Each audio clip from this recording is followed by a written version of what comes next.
ও নদীরে তুই ভাঙলি আমার ঘর, তোর কিনারে থাকতাম তুই করলি আমায় পর। আপন বলে ভেবেছিলাম আশুক যত ঝড়, তোর কিনারে থাকবে ভালো আমার ছোট্ট ঘর। আপন বলে ভেবেছিলাম আশুক যত ঝড়, তোর কিনারে থাকবে ভালো আমার ছোট্ট ঘর। কিন্তু এমন করলি কেন বল, আমার সাথে করলি বড় ছল।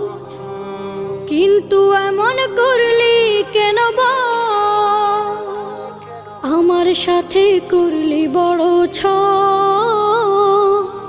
আমি তো ভাবিনি তোকে পর, ভাঙলি আমার ঘর তুই করলি আমায়।